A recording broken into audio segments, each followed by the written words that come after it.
So tonight I can make a Sheikhiyanu. I don't know if I can make it with the bracha or not, but Baruch Hashem, as the Olam knows, that I'm going around to give lectures and speeches in the noise of financial awareness.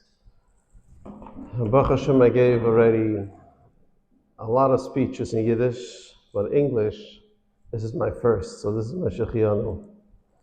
I'll try to do my best with English as it's my second language. But Baruch Hashem, we did a podcast on kosher money and it was quite good. So, first of all, shkoyach for the Askanim to invite me to speak to such a chashuv crowd. And I must say I'm very impressed with the crowd because I was supposed to come at 9 o'clock at night to speak because for me, I finish working about 7, I go home, eat dinner, come here. Couldn't be here before 9. And the one of the Avreichim over here reached out to me and asked me to please be matriach and come a little earlier, that it's bittul Torah the Rabbim. And I said, Oib so stark, and it's so strong that it's even stronger than money, then Avada Mizman. Then I already felt, hey, if he means it's so serious, I'm taking it serious too, and Baruch Hashem that I was able to be here. I know I only have 35 minutes, so it's not going to be too boring. So all my speeches that I give Lili Nishmas. I had 3 brothers that passed away young, and my mother passed away when I was a bacher. She was 52. Chai Surah Bas Reb Naftula.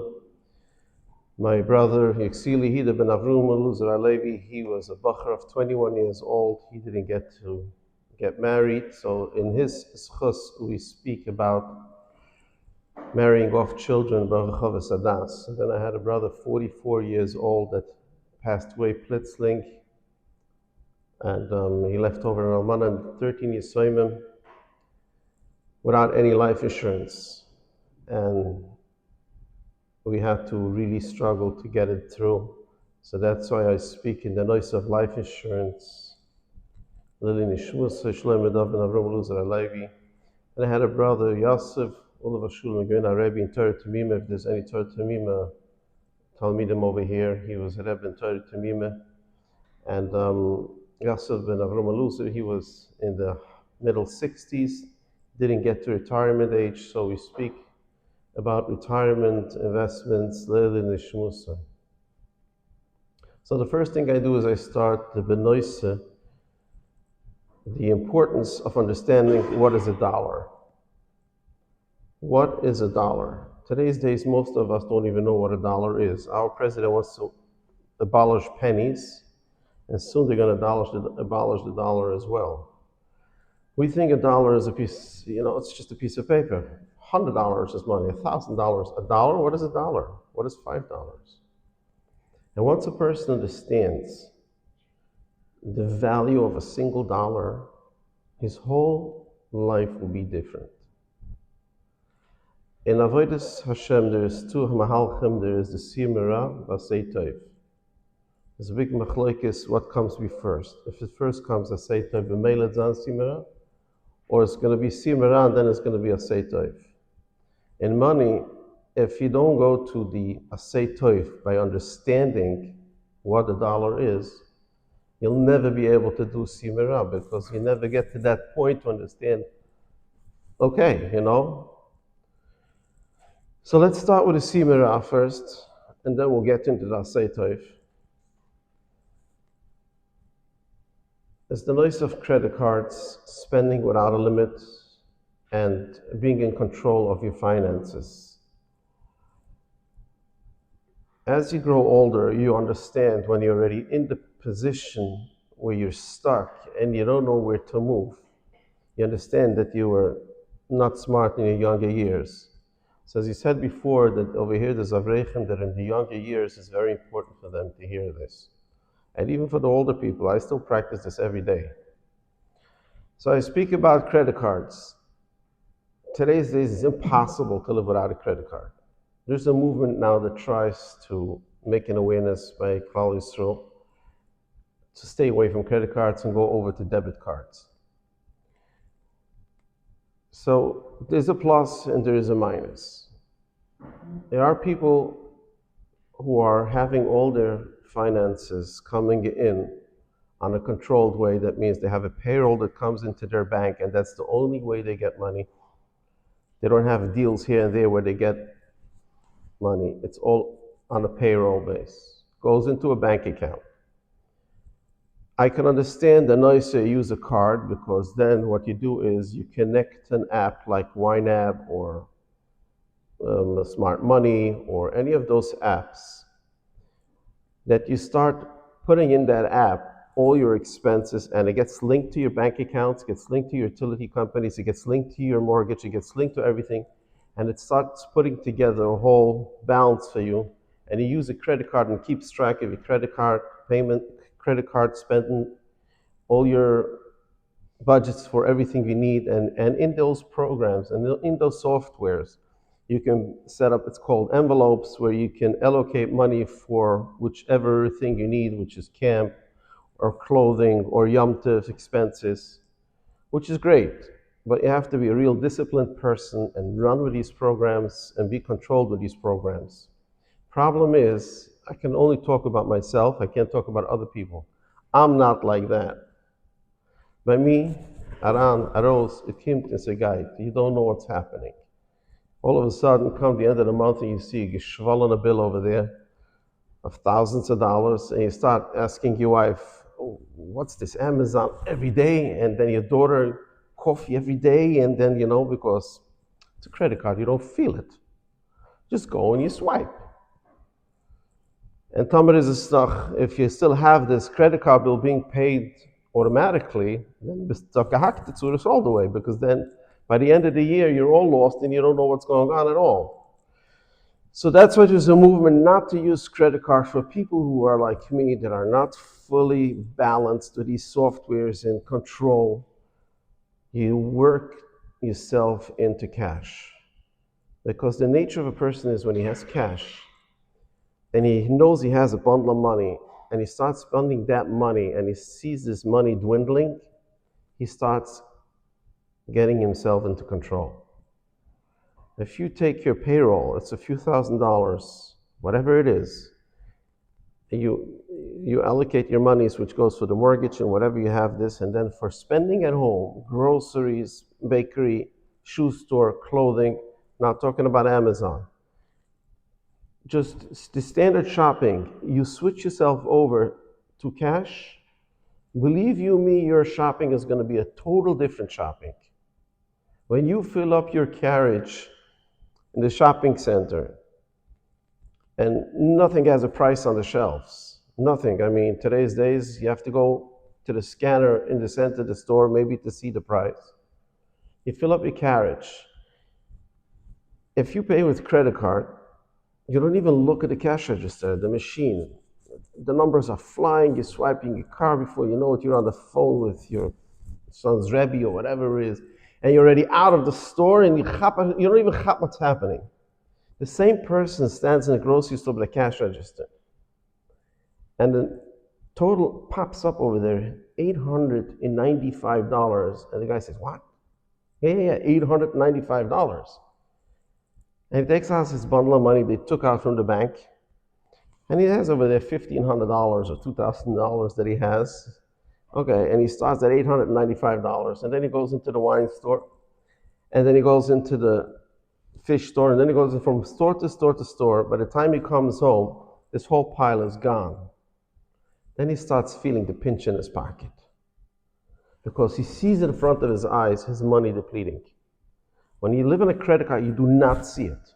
And all of a sudden, you're out money. This is about spending a credit card.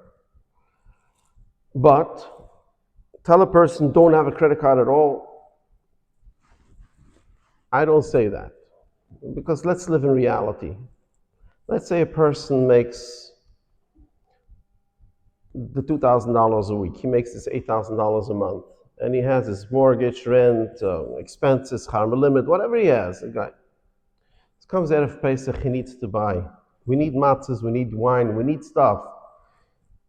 He did not live on that budget with envelopes with the way we said it before, that you should set yourself up on a budget in order of these times. You have to have that credit card where you can swipe that card for the Yontif bill. But if you do that, you must pay it back by the due date. The minute you go over due date, you get hit with 30% of interest. And the problem is, once you're in the interest cycle, whatever you charge on a card gets interest hit. And they start eating you up alive. If the chinuch said, the Minchas Chinuch said, I don't remember exactly the Lushan, but it says that the Isser from Ribbis, what's the Isser from Ribbis is?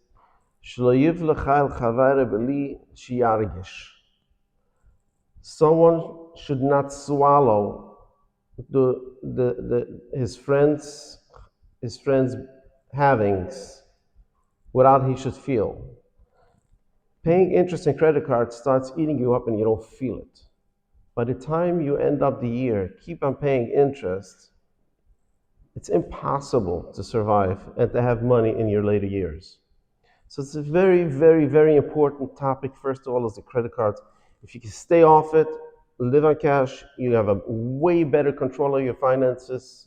If you want to be on that machine, you want to be on that card, get yourself a budgeting app. Make sure your budgeting app is connected to your bank accounts, in the utilities and everything.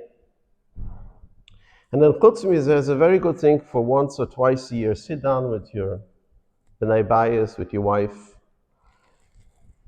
Print out a piece, just a regular piece of loose leaf paper is good enough for that.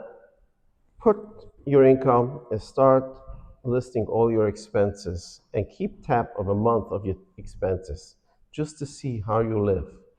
It's also going to do a huge change in your lifestyle. And once you start getting control of your money, control of your spendings, you will be ahead of the game. You already be to the next step. Why is it so important? And why is it so important, especially when you're young? Because if you're going to ask any middle-aged person that's marrying off his children, and he has to come up, over here in Lakewood, Baruch Hashem, they came out with these tukanazals, all this stuff. The night of the wedding is the least expensive part when you marry off children. Whoever married off children knows that. The night of the wedding is the least expensive part. It's those 6 months up to the wedding, or 3 months or 2 months in Lakewood, that's the most expensive part. Which means the apartment, the jewelry, the clothing, the gowns, the presents, you name it, you know. Out of a $100,000 budget or $120,000 budget that you have in a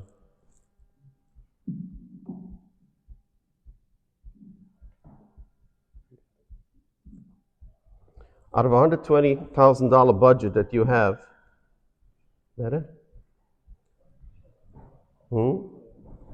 Out of a $120,000 budget that you have in a wedding, the night, the hall, the music, the band, the flowers, especially over here in Lakewood, is $30,000.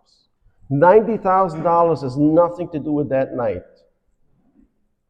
Now, how can we get this done? In Baruch Hashem, today's days, we have mishpachos with a lot of children, a lot of kids. How can we get to that point without being broke? I don't know in this community, but in my community where I come from, in Borough Park, 80% of the people, over 80% of the people, stellt mit zusammen Geld to marry off the children. 80% of the people cannot make it. It's impossible. A person has a job that pays well $150,000 when your budget is $170,000, and you still have to put in another $125,000 or $150,000. It's impossible to get through it, unfortunately. 10 years ago, 15 years ago, when I started marrying off my children, chasana was between $40,000 and $45,000, lock, stock, and barrel. Today, it's $120,000 at a cheap way. Why? Because everything became very expensive. This is one reason. The second reason is, as time progresses, we become bigger b'nei malachim as the time goes, bigger and bigger and bigger in our needs. In the olden days, a velvet talis bag was good. A talis bag made out of velvet was fine, a $40, $50, $60 talis bag. Today, a talis bottle is $800, made out of leather and cows and all kind of animals. And kedoime v'kedoime, the presents, the diamonds, the jewelry. Baruch Hashem, it came out now, a yeshia. HaKadosh Baruch Hu sent on a moirdig yeshia to the world for Klal Yisrael, which is called lab-grown diamonds, which is a fight for itself. And it's a moirdig yeshia for Klal Yisrael if we think into it, because an average kala today's days gets between $20,000 to $50,000 worth of jewelry, between the engagement ring, the necklace, the bracelet, the earrings, the whole 9 yards, like a princess. You can cut it down to 30%. You can save 70% if you go over to lab-grown diamonds, which is a moirdig yeshia. It's a moirdig help. But go explain to the wife that you're buying for the kala a lab-grown stone. She's going to kick you out the door. A lab-grown stone? My kala, a lab-grown stone? I didn't come on, made a shidduch. I was talking to him, and I know he cannot make it. He's breaking his head, but he has this Hungarian wife that needs that stone. And he calls me up one day, Mendy, I made today $10,000. I said, how did you make $10,000 today? So my daughter got engaged. My son got engaged.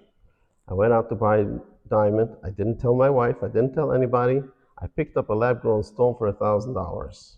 I made $10,000, he goes, And he's quiet. He doesn't tell anybody.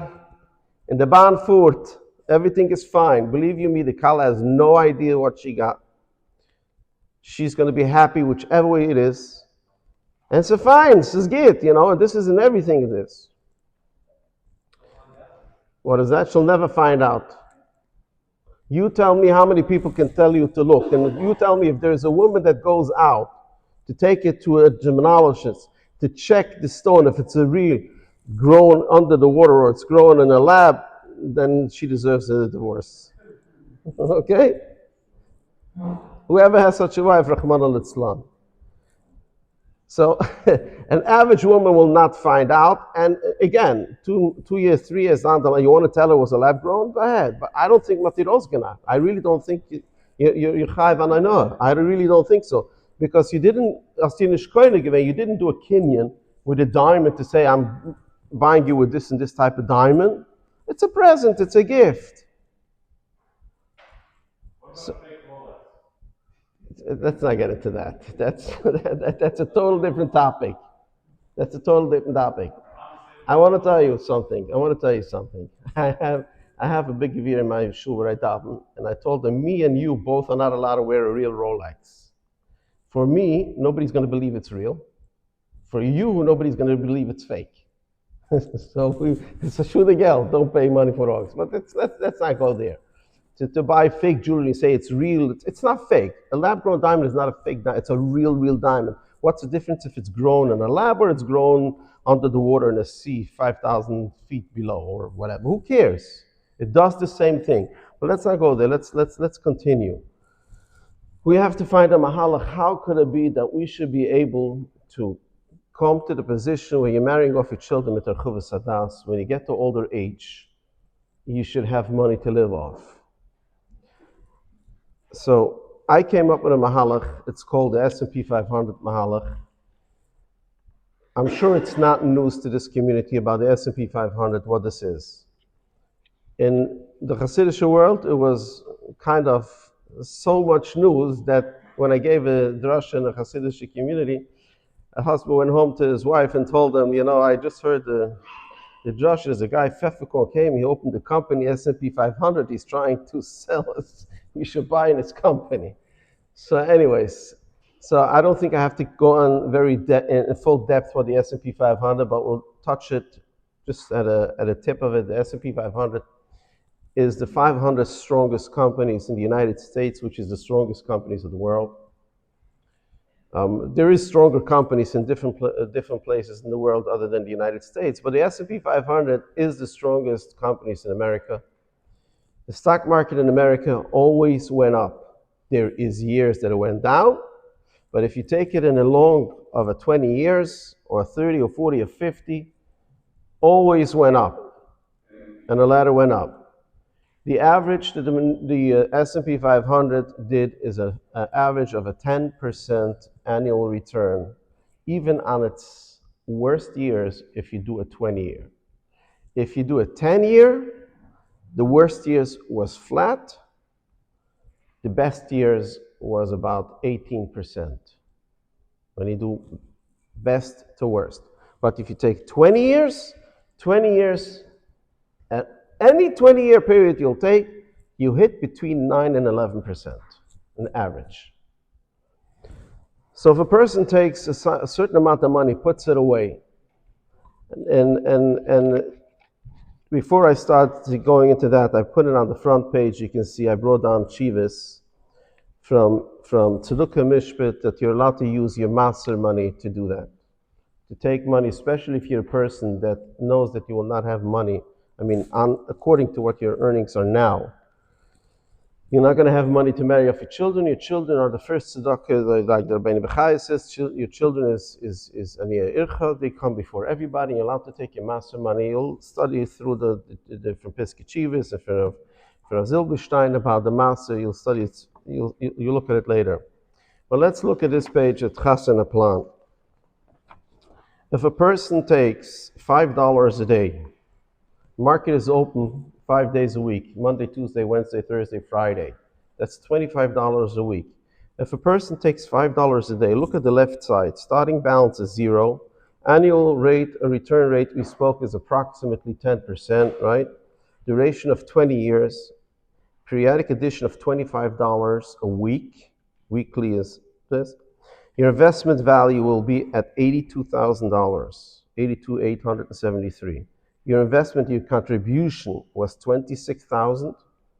Your profit is $56,000. That's on an average. Okay? What is $5 a day? We spoke before, people, by $1 is no money. $5 is also no money. $5 a day, your magdish $25 a week for your child from when he's born till you marry him off, you will have $80,000. Now, if you give it a kick in the beginning, you put in a starting balance on the left side, look, $3,000 in the beginning, and you do the same calculation, you end up with $104,000. Now, how does this happen? It's very simple. It's called compounding, the power of compounding interest.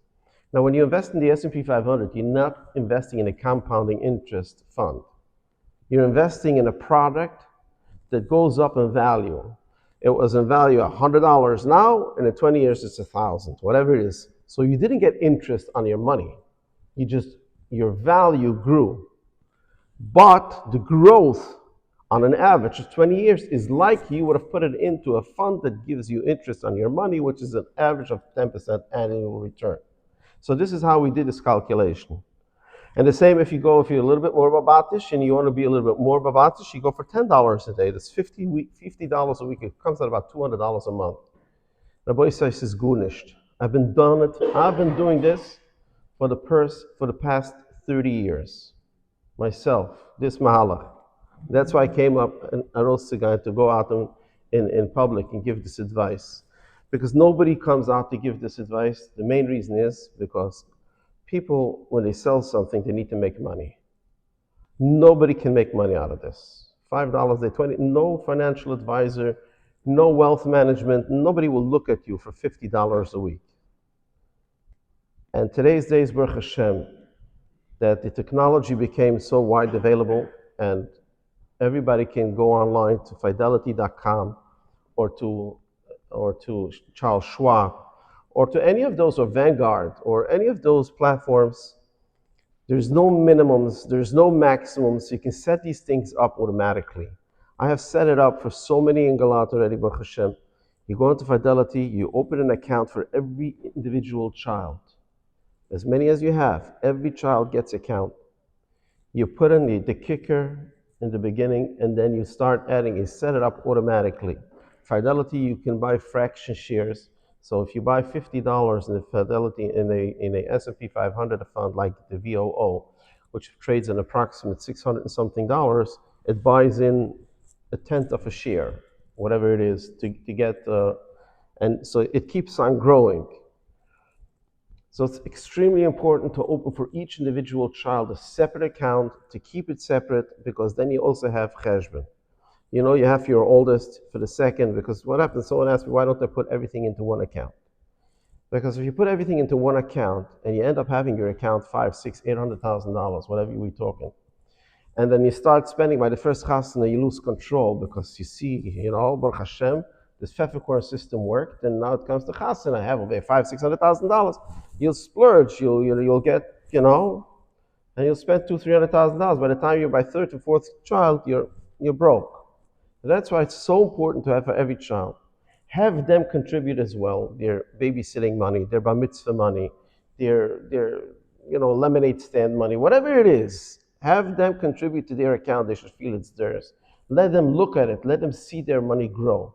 Rabbi say, once you open these accounts and you see the money grow, believe you me, it becomes such a tava. You never had such a tava for money. I promise you. Once you see this accounts grow, every time you want to spend money, you'll think twice. Do I really want to spend it? Here comes in the Asay Toiv before the Simra. If you have physical accounts on your phone, on your computer, yes, look at it. Don't get nervous when it drops. But look at it every week or every 2 weeks. Watch it grow, especially in the markets now that it's doing so well. It gives such a pleasure. I had a man that had a son that used to go out, buy every month of Shabbos an ice cream, a milkshake, ice cream, whatever. Spent for him, for his wife, and for the child, $15. It's each is about $35, $40, $45 every month of Shabbos in the ice cream store. One month of Shabbos, he told the son, you know what? Let's buy this machine on Amazon. It costs like $50, $60. That's it. We'll buy a bucket of ice cream for $10, $12, a bottle of milk, chocolate syrup. That's it is. And let's do it ourselves. And it's going to be about $3, $2, $3 each milkshake. What do I have to spend $15? He went, he did it. The first month of Shabbos, he opened his laptop in front of his son, opened up Fidelity, opened up the milkshake account. He named it the milkshake account. He took the difference of the milkshake and put it in there.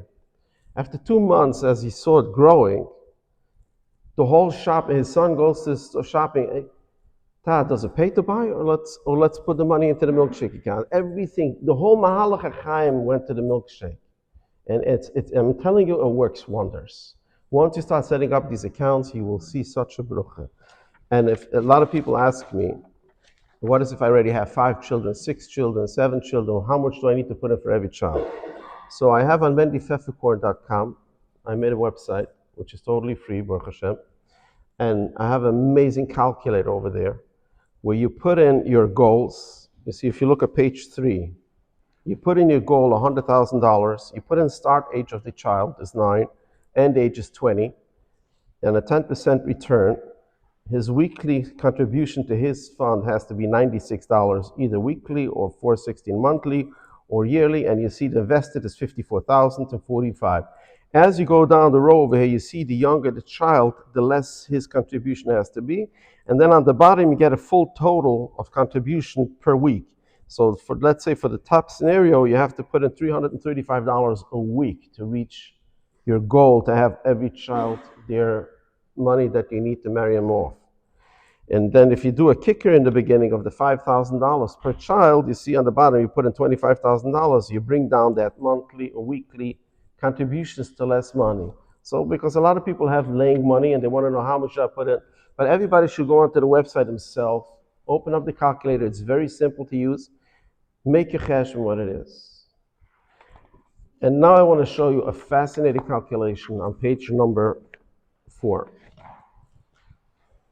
He was saying before when he called me up, I forgot his name, that when you're young and your expenses are little, you can end up having so much more when you're older and you have camp bills and stuff.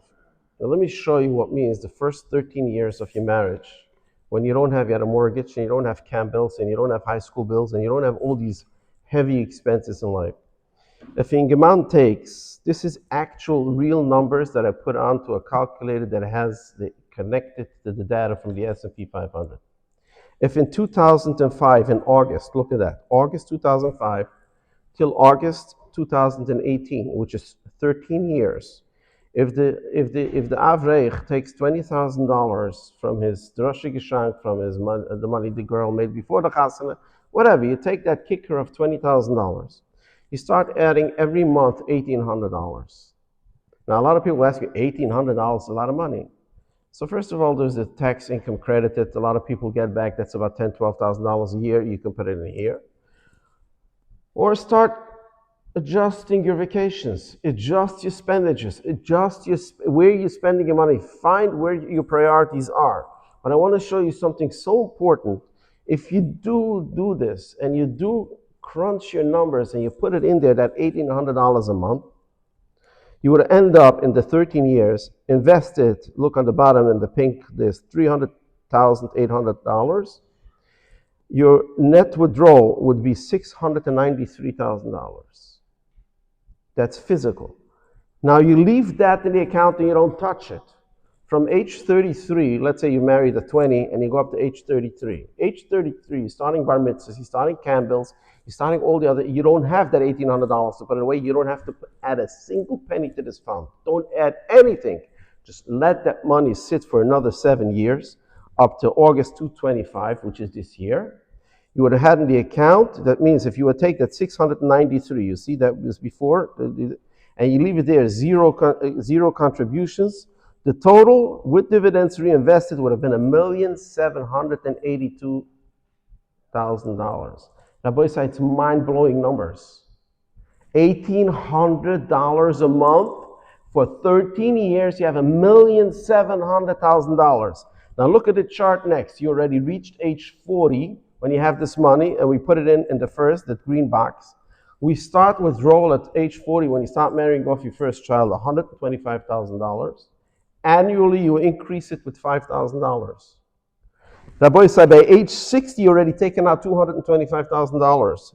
Age 70, you're already taken out $275,000. Age 80, you're already taken out $325,000.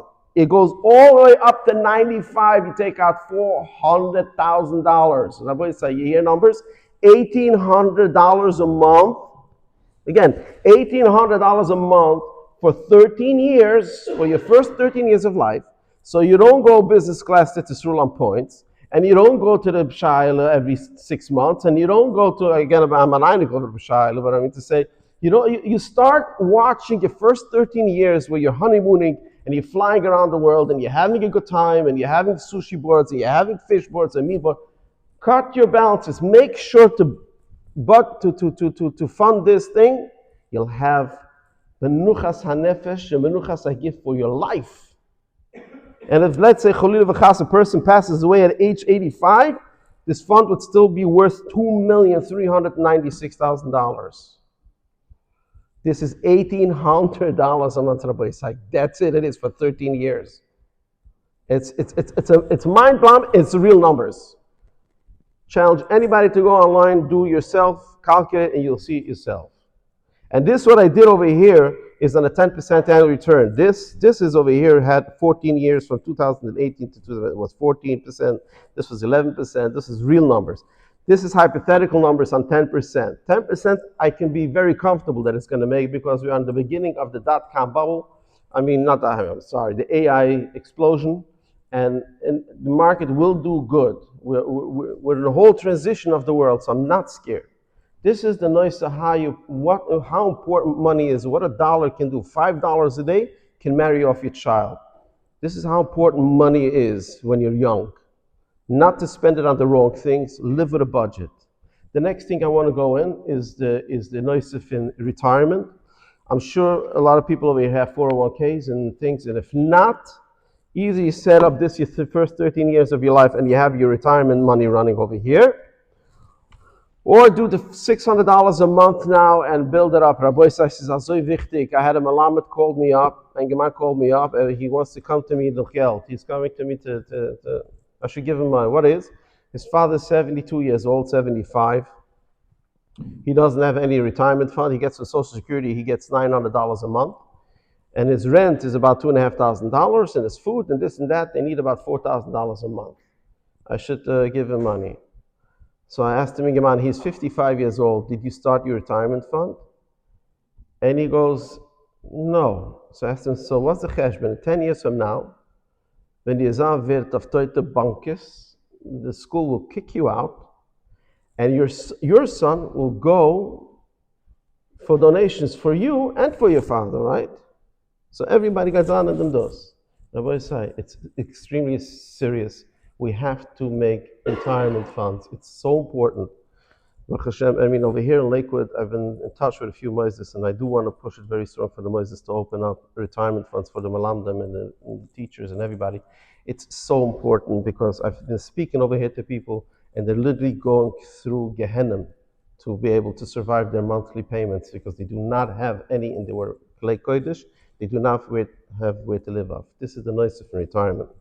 And the final chapter, El Chrednef in Achris Hayomim, which is life insurance and the importance of life insurance. As I mentioned before, I had all these siblings with my mother, all passed away young. Nobody had life insurance. We had to go and schnorr money to put together for Almuna, Medratz, and Yisoyim to marry off our children. And by every child, we still have to go after money. We had to open a Karen. My boys say, life insurance is so inexpensive. The whole life insurance is 30, 40, 50 bucks a month. That's it is. Gunish per $1 million. Who cannot afford 30, 40, $50 a month? Now I understand everybody over here thinks I'm going to die by the 98, 120. I've always said 120 is a scam. Nobody lives 120. If someone reaches 95, they push him in a wheelchair. Okay? Nobody reaches those ages.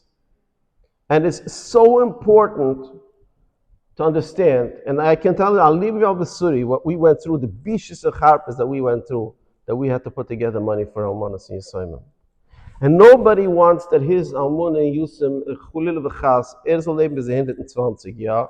He should skip the scam, but nobody wants these bishis.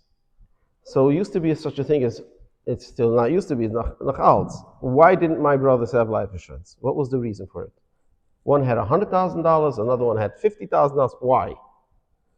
Because in those days, all the brokers only sold was whole policies because this is where they make a geschmacky geschwollene commission.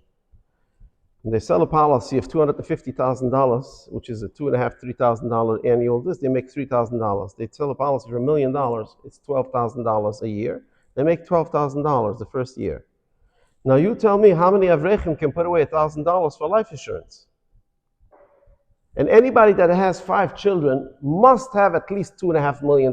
You must have at least $500,000 for each dependent in the house. Between schama limit and between clothing and between marrying off the child and everything, you must have coverage of $500,000 per person.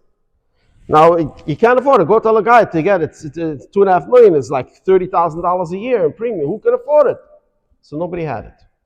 Today's days, Baruch Hashem, there's many Askanim. There's the B'Sefer Chaim Askanim. I'm sure you guys heard about him. Sonny Hartman, I think is his name. And there's plenty of Askanim. They're going to sell life insurance, term life insurance. You can have over here a $2 million policy for under $100 a month. This is a joke. And it's so important. It's so important. So, Nachum, let's reiterate. Live responsible. Be conscious on your money because what your money is value, what $1 is today is $1 million down the road. And if you live with responsibilities now, you'll see how your future life will be. I have my son David. I just sent him to go get licensed for life insurance. He does term policies again. I don't do this for a living. I do this all Hashem is not this. I don't charge money for my drushas. And I'm not in the insurance business, and I'm not in the financial business. I make Sidirim, that's my business. The Siddur Kol Yaakov, that's my business. Sifrei Kodesh is my business. But I put in my son on the pusher because a lot of people will keep, my phones ring off the hook. You can imagine people calling me every day with different shalas, and I just can't do everything. So I took my son, I gave him good training, and he sells life insurance, term life insurance, and he's going to help people set up the accounts of Fidelity. And he charges a minimal fee to sit down and figure out how much money you need to put away and whatever. So the Rebbe should help him.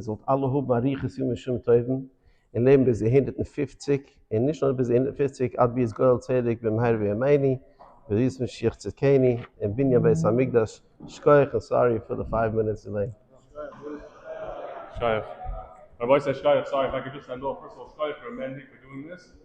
We have a few Askunim over here, thank you Ted, who have iPads and laptops and stuff. Obviously, there's a structure if anybody wants to take these words to heart and sign up right now by putting away monthly.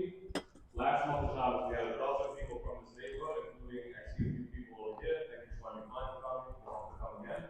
But the people who came and signed up and put away monthly starting